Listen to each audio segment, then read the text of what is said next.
On a mis des prix pour nous arrêter. Nous n'avons plus rien à perdre. Nous nous battrons jusqu'à ce que notre cause soit entendue. Entre-temps, ce qui s'est passé à Doha, tant que nous n'en savons pas les contours, et tant que ça ne permet pas de résoudre les problèmes qui sont les nôtres, nous dirons que ça ne nous concernera pas.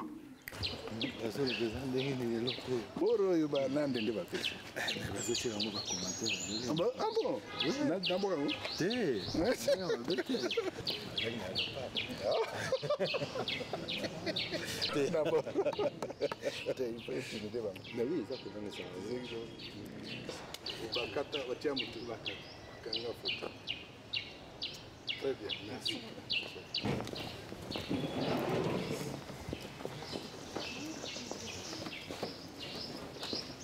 Nous pourrons aussi travailler là-dessus. Mais laisse-nous le temps de... Non, nous sommes professionnels. Est-ce que le Parlement est informé de ça?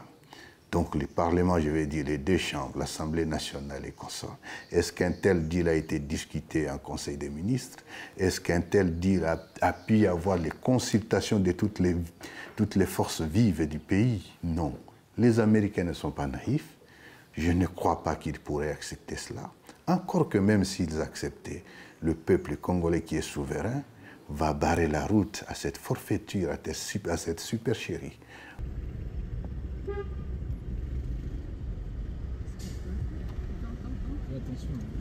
Mais aujourd'hui, la première mesure qui a été faite, et ça constitue l'alternative, nous allons désigner une autorité de régulation des systèmes bancaires dans l'espace libéré.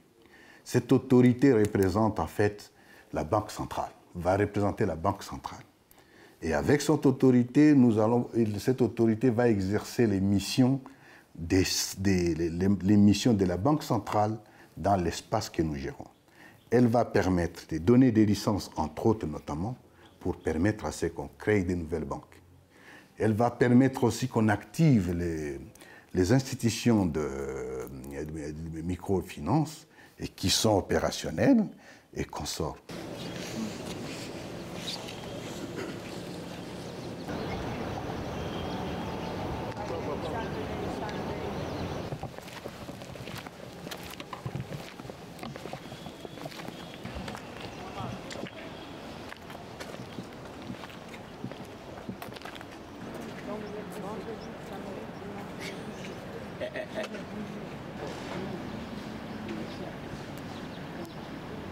Des explosifs.